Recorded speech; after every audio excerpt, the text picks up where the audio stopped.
Hello दोस्तों, आपसे स्वागत है मैकेनिकल फोरम फॉर यू में।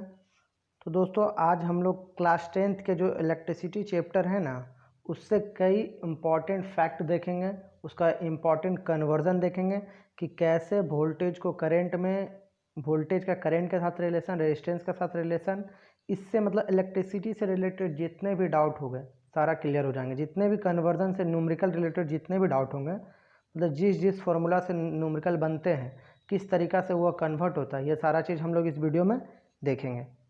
ओके ना। तो आइए देखते हैं फर्स्ट में क्या है। तो सबसे पहला क्या है हम लोग का, इलेक्ट्रिक चार्ज। अगर इलेक्ट्रिक चार्ज का बात करें तो इलेक्ट्रिक चार्ज का ऐसा यूनिट क्या होता है, तो इलेक्ट्रिक चार्ज का ऐसा यूनिट जो होता है वो कूलम्ब होता है। ओके, इलेक्ट्रिक चार्ज का ऐसा यूनिट कूलम्ब होता है। और हम लोग सभी जानते हैं कि इलेक्ट्रिक चार्ज जो होता है दो तरह का होता है, एक पॉजिटिव चार्ज, एक नेगेटिव चार्ज। ओके ना। तो जो पॉजिटिव चार्ज रहता है मतलब उसमें प्रोटॉन रहता है, नेगेटिव चार्ज जो रहता है उसमें इलेक्ट्रॉन रहता है। ओके, पॉजिटिव चार्ज मतलब प्रोटॉन, नेगेटिव चार्ज मतलब इलेक्ट्रॉन। चार्ज दो तरह का होता है, पॉजिटिव चार्ज और नेगेटिव चार्ज। ओके ना, ठीक है।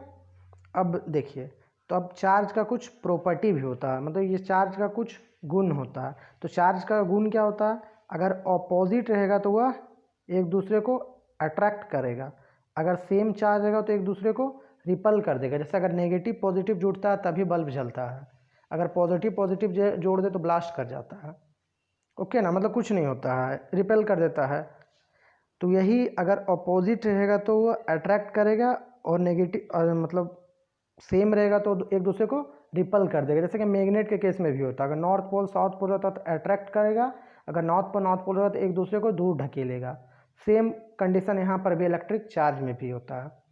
ओके, तो बस चार्ज से इतना ही है कि मेन पूछा जाता है इलेक्ट्रिक चार्ज का ऐसा यूनिट क्या होता है। तो इलेक्ट्रिक चार्ज का ऐसा यूनिट कूलम्ब होता है। इलेक्ट्रिक चार्ज कितने तरह के होते हैं, तो दो तरह के होते हैं, पॉजिटिव चार्ज और नेगेटिव चार्ज। पॉजिटिव चार्ज मतलब प्रोटॉन, नेगेटिव चार्ज मतलब इलेक्ट्रॉन। ओके ना। अगर न्यूट्रॉन का बात करें तो न्यूट्रॉन जो होता है न्यूट्रल होता है, मतलब जीरो चार्ज होता है उस पर। ठीक है। अगला अगला आपसे एग्जाम में क्या पूछा जाता है कि बताइए कि इलेक्ट्रिक चार्ज का प्रॉपर्टी क्या होता है। तो इलेक्ट्रिक चार्ज का प्रॉपर्टी क्या हो जाए, अगर अपोजिट चार्ज रहेगा तो एक दूसरे को अट्रैक्ट करेगा, अगर सेम चार्ज रहेगा तो एक दूसरे को क्या कर देगा, रिपल कर देगा। ओके, चार्ज का यही इतना ही पढ़ना था हमको इलेक्ट्रिक चार्ज में, इलेक्ट्रिसिटी चैप्टर का। अब आइए देखते हैं, कुछ कन्वर्जन देख लेते हैं जो कई बार एग्जाम में पूछ लिया जाता है। अब बताइए कि एक इलेक्ट्रॉन में कितना चार्ज पाया जाता है। तो जैसा कि हम लोग जानते हैं, पहली बात तो इलेक्ट्रॉन में नेगेटिव चार्ज होता है, ये तो हम लोग देख ही चुके हैं। तो एक इलेक्ट्रॉन में जो होता है 1.6 इंटू 10⁻⁻⁹ यहाँ -19, इस चीज़ का ध्यान दीजिएगा। एक इलेक्ट्रॉन बराबर 1.6 इंटू 10⁻⁻19 कूलम। चार्ज का ऐसा यूनिट क्या बताया था, कूलम। तो एक इलेक्ट्रॉन में 1.6 इंटू 10⁻⁻19 कूलम चार्ज रहता है।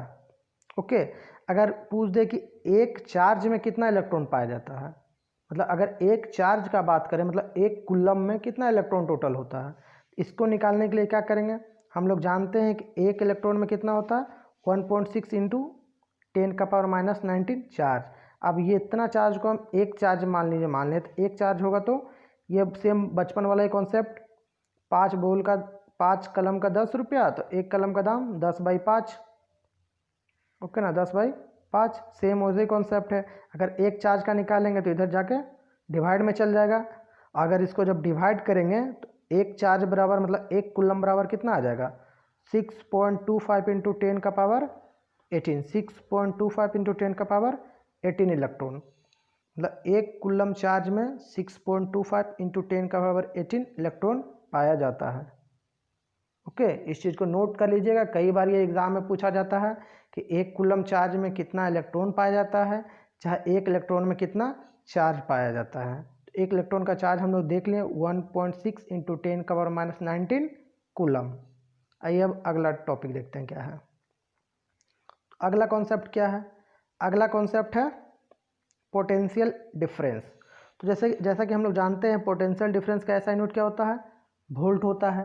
इसीलिए पोटेंशियल डिफरेंस को हम लोग वोल्टेज भी बोलते हैं। पोटेंशियल डिफरेंस का ऐसा यूनिट वोल्ट होता है, इसीलिए उसको हम लोग वोल्टेज भी बोलते हैं। अब पोटेंशियल डिफरेंस मतलब होता क्या है, तो सिंपल भाषा में हिंदी इंग्लिश किसी तरह भी केवल समझाने के लिए लिख दिए, ताकि कम समय में आपका पूरा चैप्टर रिवीजन हो जाए और आपका कोई डाउट ना रहे। इससे क्या होगा, न्यूमेरिकल बनाने में हेल्प मिलेगा बहुत ज़्यादा। तो देखिए, इलेक्ट्रिक चार्ज को एक जगह से दूसरा जगह इलेक्ट्रिक चार्ज को एक जगह से दूसरा जगह ले जाने में जो वर्क लगता है, मतलब जो कार्य लगता है, उसी को हम पोटेंशियल डिफरेंस बोलते हैं, ठीक ना। तो वही बोल रहा हूँ, वर्क, इसका क्या हो जाएगा डिफिनेशन, वर्क डन पर क्वांटिटी ऑफ चार्ज मूव, मतलब हर क्वांटिटी ऑफ चार्ज को मूव करने में जितना वर्क लगता है उसको हम लोग पोटेंशियल डिफरेंस बोलते हैं। ओके, इसका यही मतलब हुआ। तो इसको वर्क डन बराबर पोटेंशियल डिफरेंस बराबर work done by quantity of charge move. तो वर्क डन को हम W से डिनोट करते हैं, पोटेंशियल डिफरेंस का बोले क्या, वोल्टेज बोला जाता है, उसका ऐसा यूनिट वोल्ट होता है, इसीलिए उसको हम V से भी डिनोट करते हैं, या PD भी लिख सकते हैं हम शॉर्टकट में उसको। तो V इक्वल टू क्या आ जाएगा, W/Q। तो हम लोग जैसा कि जानते हैं वोल्टेज को क्या चीज़ में लिखते हैं, हम वोल्ट में लिखते हैं। वर्क को हम पहले ही ऐसा यूनिट वाले जो भी पढ़ाए हैं वीडियो, उसमें सारा चीज़ बता दिए हैं। तो वर्क को हम लोग जूल में नापते हैं, और क्वांटिटी ऑफ चार्ज को हम क्या चीज़ में नापते हैं, कूलम में नापते हैं। इसका यही एक वोल्टेज का बात करें तो 1 जूल बाई 1 कूलम होता है। कभी कभी ये भी पूछ देता है एग्जाम में कि 1 वोल्टेज बराबर क्या होगा, 1 वोल्टेज बराबर 1 जूल बाई 1 कूलम। ठीक, एग्ज़ाम में जो जो पॉइंट पूछा जाता है इंपॉर्टेंट, केवल हम वही पॉइंट लिखे हैं, वही समझा दे रहे हैं। 1 वोल्ट बराबर 1 जूल बाई 1 कूलम होता है।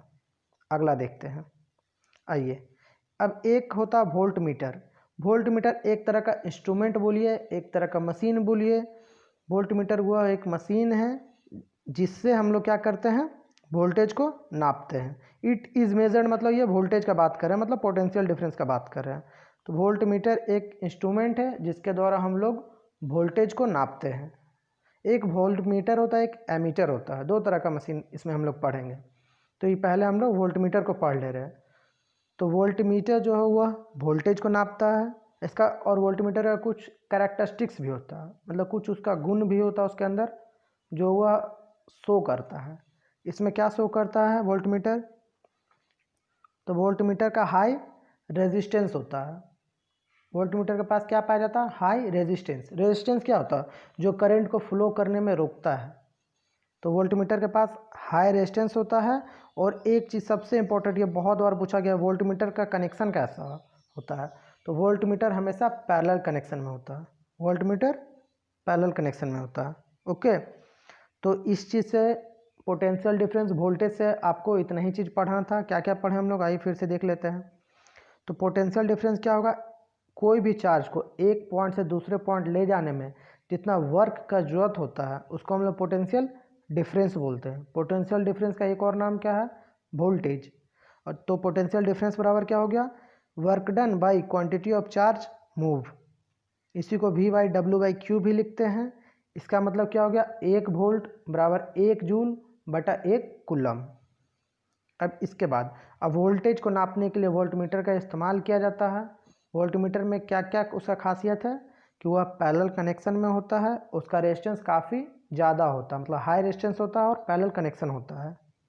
यहाँ पर इट इज़ का मतलब हुआ वोल्ट मीटर, वोल्टेज या पोटेंशियल डिफरेंस के लिए इसमें इस्तेमाल किए हैं इट इज़।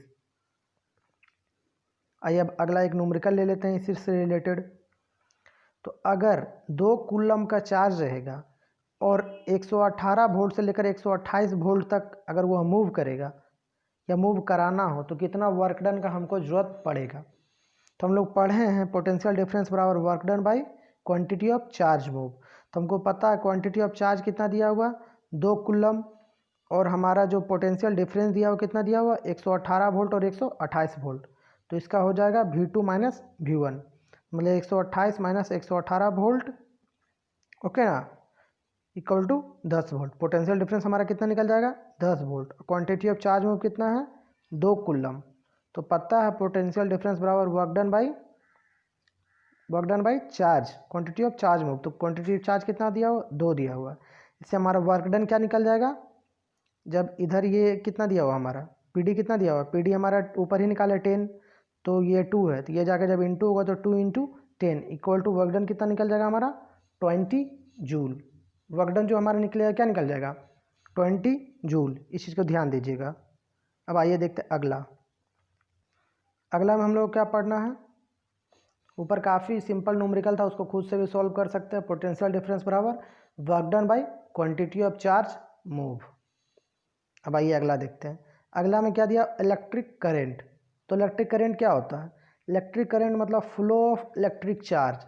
जहाँ पर भी इलेक्ट्रिक चार्ज फ्लो होता है उसी को हम इलेक्ट्रिक करंट बोलते हैं। सिंपल भाषा में सिंपली इसको समझ जाइए। अब करंट को हम क्या चीज़ से डिनोट करते हैं, करंट को हम आई से डिनोट करते हैं। चार्ज को हम ऊपर ही देख लिए किससे डिनोट करते हैं, क्यू से डिनोट करते हैं। और नीचे टाइम, कितने समय में, ओके ना, मतलब rate of a flow of a electric charge. जहाँ भी रेट का बात करेगा, रेट का मतलब होता है नीचे टाइम से भागा देना हमको, ओके। तो इसमें नीचे हो गया टाइम, सबका लिख दिए। आई मतलब करंट, क्यू मतलब चार्ज और टी मतलब टाइम। अब इसका मतलब क्या हुआ, तो करंट को हम पहले ही देख चुके हैं SI यूनिट वाले वीडियो में। उसका करंट का क्या होता है यूनिट, एम्पेयर होता है। और चार्ज का क्या होता है, कुलम होता है। और टाइम का क्या होता है, सेकेंड होता है। ये इसका यूनिट होता है, मतलब 1 एम्पेयर बराबर 1 कुलम बाई 1 सेकेंड। कभी कभी ये भी एग्जाम में पूछ देता है। जो जो एग्जाम में डायरेक्ट पूछा जाता है केवल हम वही टॉपिक और वही पॉइंट इसमें डिस्कस कर रहे हैं, ठीक। और अगर आप मेरा पहला वाला वीडियो नहीं देखे तो वो सब भी देख लीजिए। उसमें भी जितना भी आपसे बेसिक रिलेटेड क्वेश्चन है, मतलब जितना भी SI यूनिट के बेस्ड, यूनिट कन्वर्जन के बेस्ड जितना भी क्वेश्चन है, लेंथ मास टाइम के रिलेटेड डायमेंशन से जितना भी बेसिक चीज़ है वो सभी हम पहले ही पढ़ा चुके हैं। तो एक बार उसको प्लेलिस्ट में जाकर जरूर चेक कर लीजिएगा। आइए अब देखते हैं एमीटर। तो एमीटर क्या होता है, तो एमीटर एक ऐसा इंस्ट्रूमेंट होता है, मतलब एक ऐसा यंत्र होता है, एक ऐसा मशीन होता है जो करंट को नापता है। यहाँ इट इज़ किसके लिए इस्तेमाल हुआ, करंट के लिए। एमीटर जो होता है किसके लिए, एमीटर किसको नापने के लिए इस्तेमाल किया था, करंट को। अब एमीटर का कुछ खासियत भी होता है। एमीटर का क्या खासियत होता है, एमीटर जो होता है लो रेजिस्टेंस का होता है, मतलब वो आसानी से करंट को एक जगह से दूसरा जगह बहने देता है। मतलब इसके पास लो रेजिस्टेंस होता है। रेजिस्टेंस मतलब जो अपोज करता है फ्लो ऑफ करंट को। तो लेस है तो मतलब अपोज नहीं करेगा करंट को फ्लो करने में, इसका यही मतलब हुआ। एक तो ये हो गया, एमीटर जो होता है उसके पास लो रेजिस्टेंस होता है। दूसरा इसका क्या खासियत है, दूसरा एमीटर जो होता है वह सीरीज कनेक्शन में होता है। इससे पहले हम क्या देखे थे, वोल्टमीटर। और वोल्टमीटर कैसा था, पैरेलल कनेक्शन में था। लेकिन अगर हम एमीटर का बात करें तो एमीटर जो होता है वह सीरीज कनेक्शन में होता है, ओके। तो एमीटर से रिलेटेड और करंट से रिलेटेड इतना ही क्वेश्चन पूछता है। इसका फॉर्मूला पूछता है, करंट क्या होता है वो पूछता है, 1 ampere by 1 coulomb by 1 second होता है ये पूछता है। और एमीटर जो होता है मतलब करंट को नापने के लिए किस यंत्र का इस्तेमाल करते हैं, तो एमीटर हो जाएगा। एमीटर का क्या क्या खासियत है, तो एमीटर जो होता है सीरीज कनेक्शन में रहता है और वह लो रेजिस्टेंस का होता है, ओके। आइए अभी इसके बेस्ड एक न्यूमेरिकल को भी हम देख लेते हैं। तो पहले क्वेश्चन पढ़ लीजिए, क्या बोल रहा है, an electric bulb draws a current of 0.25 ampere for 20 minutes, calculate the amount of electric charge. इसका क्या मतलब हो रहा, करंट दिया हुआ हमारा, सिंपल जो दिया हुआ है। जब भी न्यूमेरिकल बनाइए अगर क्वेश्चन ना समझ में आए, मान लिया आपको लैंग्वेज में प्रॉब्लम है समझने में, तो हिंदी में पढ़ने की कोशिश कीजिए। अगर मान लिया क्वेश्चन हिंदी में नहीं दिया हुआ है तब आप क्या करें कि केवल यूनिट को पकड़ें। जैसे इसमें एम्पेयर है तो एम्पेयर किसका ऐसा यूनिट होता है, करंट का होता है। इसमें क्या मिनट, मिनट किसका होता है, टाइम का होता है। मिनट को हमको सेकंड में चेंज करना होगा। और हमको पूछ क्या रहा, इलेक्ट्रिक चार्ज, मतलब हमको पूछ रहा कुलम में। तो हम पहले ही पढ़ चुके आई बराबर क्यू बाई टी। तो आई हमारा दिया हुआ, क्यू हमारा पूछ रहा और समय भी हमारा दिया हुआ, तो नहीं निकल जाएगा क्यू, काफ़ी आसानी से निकल जाएगा, ओके। तो हमारा करंट जो दिया हुआ है 0.25 एम्पेयर दिया हुआ, समय जो दिया हुआ है 20 मिनट दिया हुआ। अगर मिनट को हम सेकंड में चेंज करना तो 60 से इंटू कर देंगे। और हमको पूछ क्या रहा है, क्यू। तो क्यू बराबर क्या हो जाएगा, इधर 0.25 है, ये इधर जाके इंटू हो जाएगा। अगर इधर डिवाइड में तो इधर जाकर इंटू हो जाएगा। तो 0.25 इंटू 20 इंटू 60 इक्वल टू कितना हो जाएगा, quantity of charge move 300 coulomb charge move होगा। सिंपल सा फॉर्मूला था, आई दिया हुआ था, आई का फॉर्मूला हम जानते हैं क्यू बाई टी होता है। टी हमारा दिया हुआ था 20 मिनट, आई हमारा दिया हुआ था 0.25 एम्पेयर और क्यू पूछ रहा था। सिंपल ये दोनों को इंटू कर देंगे तो क्यू हमारा निकल जाएगा। देखिए सबसे ज़्यादा मज़ा आता है किस में, अगर इधर मान लीजिए आई है, इधर क्यू है, इधर टी है, तो सबसे ज़्यादा आपको मज़ा आना चाहिए कन्वर्जन करने में। इसको इधर भेज दें, इसको इधर भेज दें, इसको इधर कर दें, इस टाइप में हम सॉल्व करने में, मतलब इक्वल टू का इस साइड फंगा दें, इक्वल टू का उस साइड फंगा दें, ऊपर नीचे कर कर प्लस माइनस करके सॉल्व करने में सबसे ज़्यादा अच्छा लगता है। और ये सब सबसे इम्पॉर्टेंट है, ये सब आप जितने अच्छे से कर पाइएगा उतना आपके लिए अच्छा रहेगा। ओके ना। आइए देखते हैं अब अगला इलेक्ट्रिसिटी चैप्टर का काफ़ी इम्पॉर्टेंट टॉपिक है। कौन सा है? Ohm's law. कौन सा टॉपिक है? Ohm's law. हम लोग सभी सुने हैं ओम्स लॉ। तो ओम्स लॉ का क्या होता है, सिंपल इसका डेफिनेशन में नहीं जाना है, इसका सिंपली क्या बताता है, current is directly proportional to potential difference. मतलब जितना ज़्यादा पोटेंशियल डिफरेंस बढ़ाएंगे उतना करंट बढ़ेगा। सिंपल इसका यही मतलब है। आई इज डायरेक्टली प्रोपोर्शनल भी, या आई इज डायरेक्टली प्रोपोर्शनल भी लिखें या भी इज डायरेक्टली प्रोपोर्शनल आई लिखें, बात बराबर ही होता है। ओके ना। 2 इक्वल टू 4/2 लिखे या 4/2 इक्वल टू 2 लिखे, दोनों सेम होता है। उसी कंडीशन में आई इज डायरेक्टली प्रोपोर्शनल भी और भी इज डायरेक्टली प्रोपोर्शनल आई, दोनों बिल्कुल सेम है।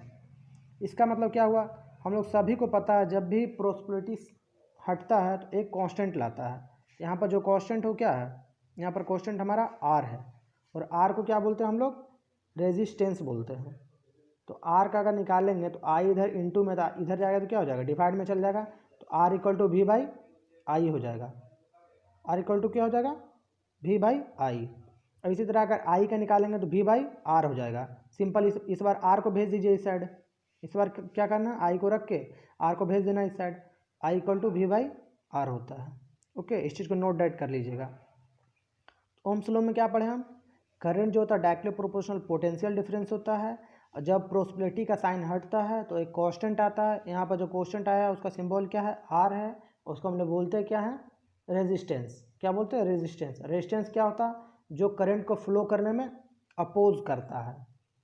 ओके, और इसी को फिर इधर इंटू में तो इधर भेज दिए, जब इक्वल टू इस साइड आता है तो डिवाइड में चल जाता है, अगर इक्वल टू का इस साइड डिवाइड में तो दूसरा साइड जाता है तो इंटू में चल जाता है, अगर प्लस में है तो माइनस हो जाता है, माइनस है तो प्लस हो जाता है। इक्वल टू का खेल यही है, इस साइड से उस साइड, उस साइड से इस साइड।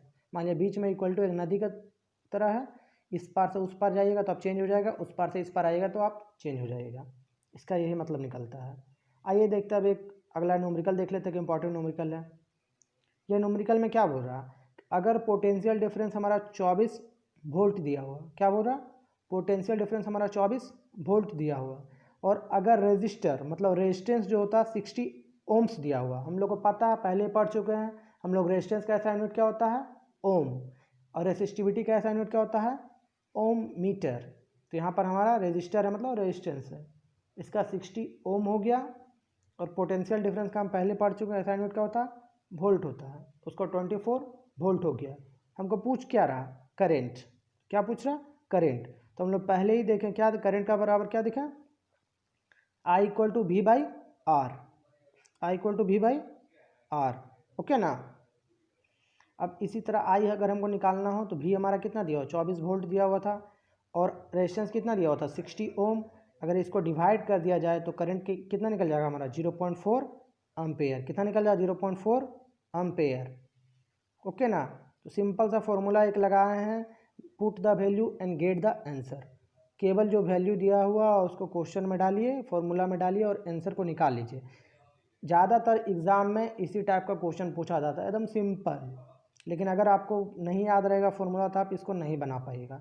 अब कुछ और रेजिस्टेंस से कुछ फैक्ट है जिसको हम लोग देख लेते हैं, जो एग्ज़ाम में बहुत बार पूछ लिया जाता है।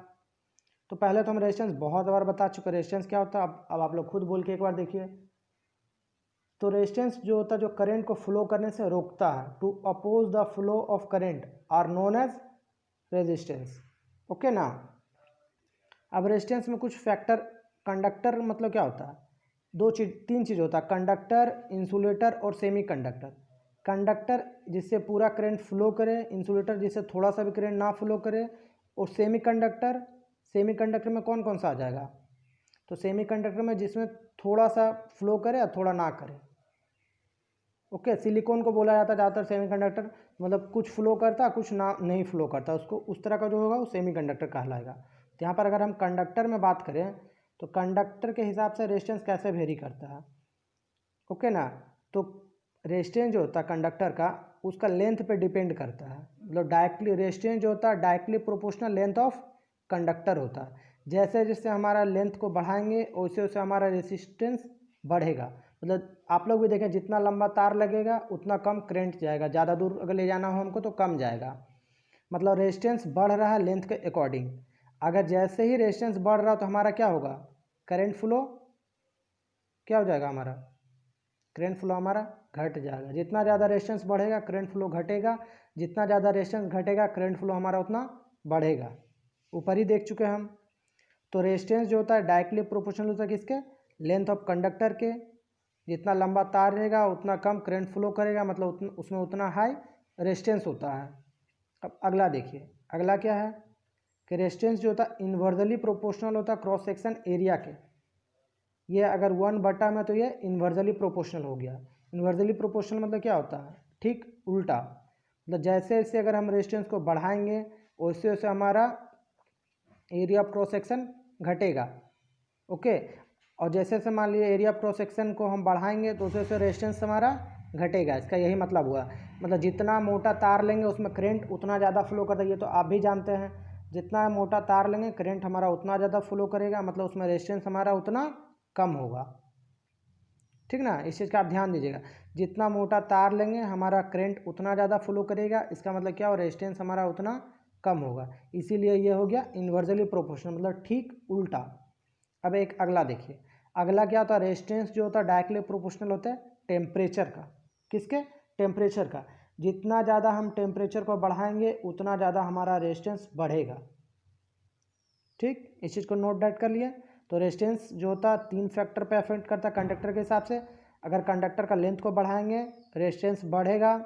अगर कंडक्टर का क्रॉस सेक्शन एरिया को बढ़ाएंगे, क्रॉस सेक्शन एरिया मतलब क्या हुआ, एक पेंसिल को लीजिए और उसको काट दीजिए, जो दिख रहा गोल सा वही हो गया क्रॉस सेक्शन एरिया। मतलब तार का जितना मोटाई होता है वही क्रॉस सेक्शन एरिया हो गया।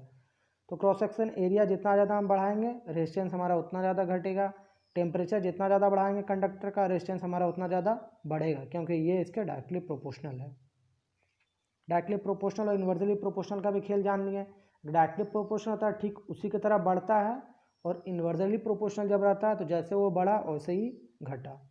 अब इसी से रिलेटेड एक फैक्ट भी देखिए, अगर हम क्रॉस सेक्शन एरिया को हम क्या करेंगे, if we double the cross section area then what effect on resistance. इस टाइप का भी क्वेश्चन आता है। अगर कोई कंडक्टर का क्रॉस सेक्शन एरिया को हम दुगना कर दें, क्रॉस सेक्शन एरिया जितना हम दुगना कर दें तो रेजिस्टेंस का क्या होगा। तो क्या बताए थे, इन्वर्सली प्रोपोर्शनल होता है। ऊपर ही देखे हम कि क्रॉस सेक्शन एरिया और रेजिस्टेंस इन्वर्सली प्रोपोर्शनल होता है। अगर हम क्रॉस सेक्शन एरिया को बढ़ाएंगे तो रेजिस्टेंस हमारा घटेगा। तो अगर दुगना कर रहे हैं तो दुगना ही घटेगा, मतलब 0.5 आर हो जाएगा, ओके। अगर हम क्रॉस सेक्शन एरिया को दुगना कर देंगे तो रेजिस्टेंस हमारा जो है वो आधा हो जाएगा, मतलब 1/2 हो जाएगा, ठीक ना। इस चीज़ को आप जरूर ध्यान दीजिएगा।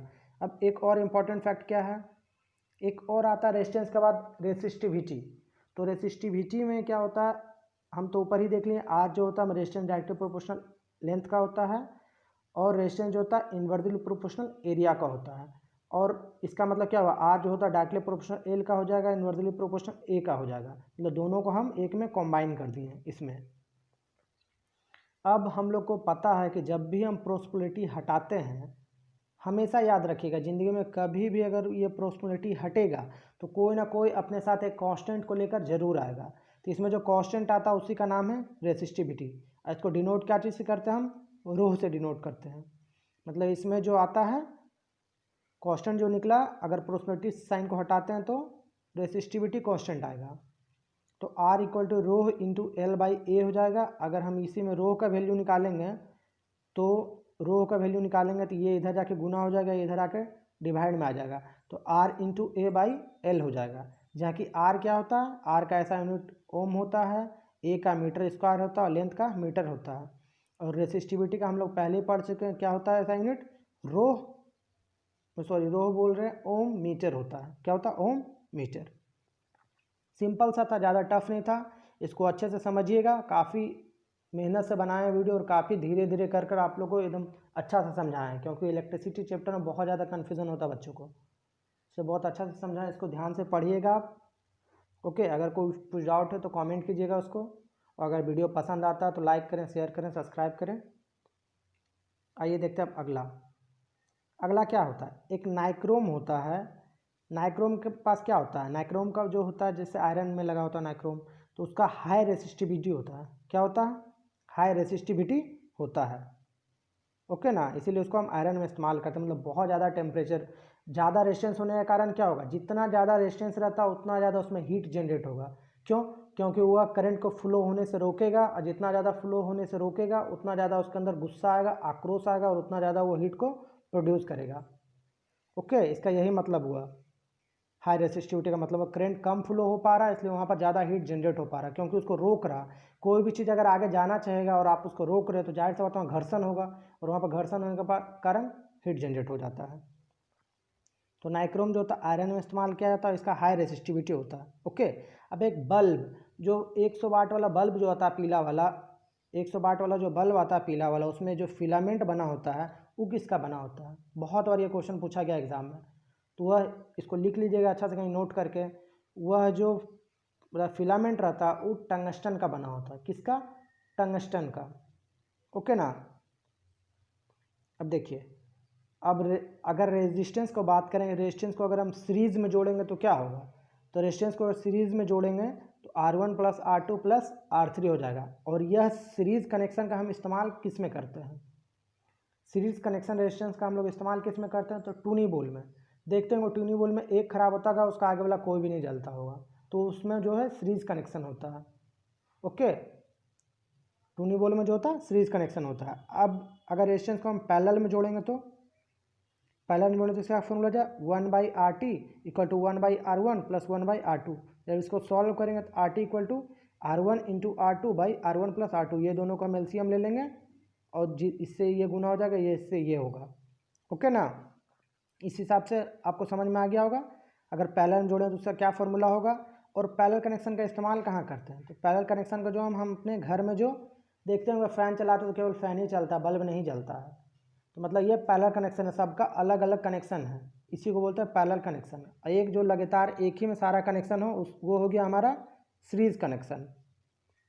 ठीक ना, सीरीज कनेक्शन पैरेलल कनेक्शन में केवल यही अंतर है। सीरीज कनेक्शन में एक बटन से पूरा जल जाएगा, और पैरेलल कनेक्शन में एक बटन से केवल एक चीज़ जलेगा। अगर पंखा चलाना तो केवल पंखा चलेगा, बल्ब जलाना तो केवल बल्ब चलेगा, टीवी जलाना तो केवल टीवी चलेगा। इसीलिए होम वाला को, होम में हम पैरेलल कनेक्शन का इस्तेमाल करते हैं, और टूनी बॉल में हमको एक स्विच से सारा जलना चाहिए, क्योंकि वो तो लाइटिंग सिस्टम है। तो लाइटिंग सिस्टम जहाँ इस्तेमाल करते हैं वहाँ पर सीरीज कनेक्शन होता है। ठीक, अब इससे रिलेटेड एक कॉम्बिनेशन रेजिस्टेंस से एक न्यूमेरिकल भी दिए हैं, एक सीरीज कनेक्शन से दे दिए हैं, एक पैरेलल कनेक्शन से दे दिए हैं। तो देखिए सीरीज कनेक्शन इस टाइप में जुड़ा होता है। अगर सीरीज कनेक्शन 2 ओम और 4 ओम रेजिस्टेंस का हो तो उसका RT कितना हो जाएगा, मतलब कॉम्बिनेशन रेजिस्टेंस उसको जोड़कर कितना हो जाएगा, रिजल्टेंट रेजिस्टेंस। हम लोग को पता है अगर सीरीज में जुड़ा हो तो R1 प्लस R2 हो जाएगा। तो R1 हमारा 2 ओम है और R2 हमारा 4 ओम है। जब दोनों जुटेगा तो RT कितना हो जाएगा हमारा, तो RT हो जाएगा हमारा 6 ओम। समझिए इसको, RT हमारा कितना हो जाएगा, 6 ओम। अब ये तो बहुत काफ़ी सिंपल है, अगर सीरीज कनेक्शन है तो सिंपली सबको जोड़ देंगे, सिंपल है। पैरेलल कनेक्शन में थोड़ा दिक्कत होता है। तो पैरेलल कनेक्शन का जब बात करें तो ये तो हमारा सीरीज में ही है, और देखिए ये पैरेलल मतलब एक दूसरे का ऊपर में होता है, ये हो गया हमारा पैरेलल कनेक्शन। तो पैरेलल कनेक्शन का जब भी बात करें इससे क्या फॉर्मूला पढ़ें, 1/RT equal to 1/R1 plus 1/R2। वही निकालेंगे हम, 1/R1 1/R equal to R1 plus 1/R1 plus 1/R2। जब इसको 1/एक 8 ओम में एक 12 ओम है, तो एक 8 ओम ले लिए, एक 1/R 1/8 बाई 1/12। जब 8 और 12 का एलसीएम लेंगे तो 24 आ जाएगा। जब 24 को 8 से भाग देंगे तो 3 आ जाएगा। जब 24 को 12 से भाग देंगे तो 2 आ जाएगा, ऊपर से गुना करके लिख देंगे हम। ठीक है, इससे हमारा R का वैल्यू क्या आ जाएगा, 5/24। 1/R का वैल्यू 5/24, और R का जब निकालेंगे तो जस्ट अपोजिट हो जाएगा। 1/R को अगर उल्टा करेंगे तो R हो जाएगा, तो 5/24 को जब उल्टा करेंगे तो 24/5 हो जाएगा। जब इसको कट कूट करेंगे तो R का वैल्यू कितना आ जाएगा हमारा, 4.8 ओम। अब 4.8 ओम जो होगा वो कहाँ पर लगेगा, तो 4.8 ओम जो होगा ई दोनों को छोड़कर ये यहाँ पर कनेक्शन हो जाएगा, ये दोनों हट गया है और इसके जगह पर एक रेजिस्टेंस आ गया है, वो यहाँ पर आ गया है। तो अब ये और ये मिल, देखिए सीरीज़ कनेक्शन में आ चुका है ना। अब सीरीज़ कनेक्शन का क्या पढ़े हैं कि केवल दोनों को जोड़ देना है सिंपली। तो सीरीज़ कनेक्शन में क्या करेंगे, ये दोनों को हम बस अच्छे से जोड़ देंगे। तो 7.2 और इधर इसका कितना आया है 4.8, अगर दोनों को जोड़ेंगे तो हमारा टोटल कॉम्बिनेशन निकल जाएगा। कितना आ जाएगा कॉम्बिनेशन, 12 ओम। कितना आएगा, 12 ओम। ओके ना, यही इसका आंसर हो जाएगा। अब आइए कुछ और इलेक्ट्रिकल से और कुछ इंपॉर्टेंट फैक्टर देख लें। एक ही वीडियो में हम टोटल कंप्लीट कर देंगे, जितना इलेक्ट्रिसिटी से इससे बाहर कुछ नहीं आएगा, इतना काफ़ी है हर एग्ज़ाम के लिए। कितनों हाई से हाई में जितना भी कंपटीशन, चाहे 10th का, चाहे डिप्लोमा का एंट्रेंस का, चाहे और भी किसी चीज़ में, इतना ही इलेक्ट्रिसिटी से पूछेगा। तो इलेक्ट्रिक पावर क्या होता है, तो work done per unit time are known as electric power. तो पावर और वर्क बाई टाइम पहले भी हम लोग पढ़ चुके हैं। तो इसका मतलब पावर का क्या होता है, वाट, वर्क का जूल, टाइम का सेकेंड। तो मतलब 1 watt equal to 1 joule by 1 second, यही लिखा हुआ है यहाँ पर, पहले से हम पढ़ते आ रहे हैं। एक और फॉर्मूला आता है, पावर बराबर क्या होता है, V इंटू आई। पावर क्या क्या फॉर्मूला हो जाएगा, वोल्टेज इंटू करेंट। V मतलब वोल्टेज, I मतलब current, voltage into current. Power equal to voltage into current होता है। एक इधर नोट देख लीजिएगा, बल्ब का फिलामेंट टंगस्टन से होता है, हम बता चुके हैं। और एक फॉर्मूला होता है, अगर हीट निकालना हो कभी भी, हम क्या बताएं कि जब भी रेजिस्टेंस मतलब अपोज करता करंट को बहने से, तो वहाँ एक हीट जनरेट होता है, उसको हम लोग किस चीज़ से निकालेंगे। तो उसको निकालने का जो फॉर्मूला है H equal to I square R into T. ये किस पे, रेजिस्टेंस पे डिपेंड है, टाइम पे डिपेंड है और करंट पे डिपेंड है। करंट के दोगुना मतलब स्क्वायर पे डिपेंड है। तो H इसका फॉर्मूला डायरेक्ट पूछ देता है एग्जाम में कि बताइए हीट का क्या फॉर्मूला हो जाएगा इलेक्ट्रिसिटी में, H equal to I square into R into T. इसको नोट करके लिख लीजिएगा और याद कर लीजिएगा। अब आइए इधर देखते हैं, इधर क्या होता है, पावर बराबर वोल्टेज इंटू करेंट हो गया। अब हम लोग पहले ही पढ़ चुके हैं कि वोल्टेज बराबर क्या होता है, करेंट इंटू रेजिस्टेंस। तो हम क्या करेंगे, V के जगह हम I इंटू आर पुट कर देंगे। V के जगह हम क्या पुट करेंगे, I इंटू आर, आई का आई ही रह गया। अब I इंटू आई जो हो गया, एक दूसरे से गुना होकर I स्क्वायर बना दिया, R का R ही रह गया। इसमें क्या हो जाएगा, पावर इक्वल टू एक तो V इंटू आई देखें हम, एक पावर इक्वल टू क्या हो जाएगा आई स्क्वायर इंटू आर, एक क्या हो जाएगा power equal to I square गुने आर। अब आगे हम लोग देखते हैं, आगे हम लोग क्या पढ़े हैं, I equal to V by R भी पढ़े हैं, पढ़े ना जी। I equal to V by R ऊपर ही पढ़ चुके हैं हम। तो हम लोग अभी देखें पावर इक्वल टू क्या होता है, वी इंटू आई। अब आई के जगह हम क्या पुट कर सकते हैं, वी बाई आर। आई के जगह क्या पुट कर देंगे, वी बाई आर। जब इसको पुट करेंगे तो वी इंटू वी स्क्वायर हो जाएगा, आर नीचे है तो आर का आर ही रह जाएगा। इसका मतलब क्या हो गया, पावर बराबर वी स्क्वायर बाई आर हो जाएगा। पावर बराबर V square by R. Okay, काफ़ी सरल भाषा में, सिंपल में, बहुत अच्छा से समझा रहे हैं। अगर वीडियो पसंद आता तो लाइक करें, शेयर करें, सब्सक्राइब करें। ओके ना, ताकि आने वाले वीडियो का नोटिफिकेशन आपको मिल सके। देखिए पावर का हम क्या पढ़ें, एक तो फॉर्मूला पढ़ें V इंटू आई, दूसरा क्या पढ़ें आई स्क्वायर इंटू आर, तीसरा क्या पढ़ें वी स्क्वायर बटा आर। क्या पढ़ें, वी स्क्वायर बटा आर। अब आगे देखिए, आगे क्या होता है, 1 किलो वाट बराबर 1000 जूल पर सेकेंड होता है। 1 किलो वाट बराबर 1000 जूल पर सेकेंड। ओके, वाट को जूल पर सेकेंड, क्यों, वर्क बाई टाइम, इसीलिए। अब उसी को अगर किलो वाट में लिखा हो तो 1000 जूल पर सेकेंड हो जाएगा, मतलब 1000 वाट भी लिख सकते हैं, दोनों सही है। जूल पर सेकेंड लिखें चाहे वाट लिखें, एक ही चीज़ होता है। एक तो पता है 1 किलो वाट बराबर 1000 वाट या 1000 जूल पर सेकेंड। अब आगे देखिए, अगर 1 किलो वाट आवर का बात करेंगे हम, तो 1000 तो हो जाएगा 1 किलो वाट में, 1000 वाट हो गया हमारा। 1000 वाट अगर आवर को अगर हम सेकेंड में बदलते हैं, तो पहले हम कन्वर्जन देख चुके हैं टाइम का, तो उसमें 3600 सेकेंड होता है। कितना होता है, 3600 सेकेंड। 1000 गुने 3600 इक्वल टू 3.6 इंटू 10 का पावर 6 जूल पर सेकेंड। इसका क्या मतलब हुआ, 1 किलो वाट। ये भी एग्जाम में डायरेक्ट बहुत बार पूछ दिया था, जूल पर सेकंड को आप वाट भी लिख सकते हैं, कोई दिक्कत नहीं है। बहुत बार एग्जाम में डायरेक्ट पूछ दिया है, 1 किलो वाट बराबर हाउ मेनी जूल पर सेकंड, या 1 किलो वाट बराबर हाउ मेनी वाट। क्या होता है, सॉरी यहाँ पर देखिए, यहाँ पर एक गलती हुआ, ये सेकेंड नहीं होगा, केवल जूल होगा। क्या होगा, सेकेंड नहीं होगा, केवल जूल होगा। क्यों, क्योंकि 3600 second into second, second cut जाएगा, यहाँ पर सेकेंड कट जाएगा तो केवल क्या बचेगा, जूल बचेगा। मतलब 1 किलोवाट आवर बराबर 3.6 इंटू 10⁻6 जूल हो जाएगा। कितना हो जाएगा?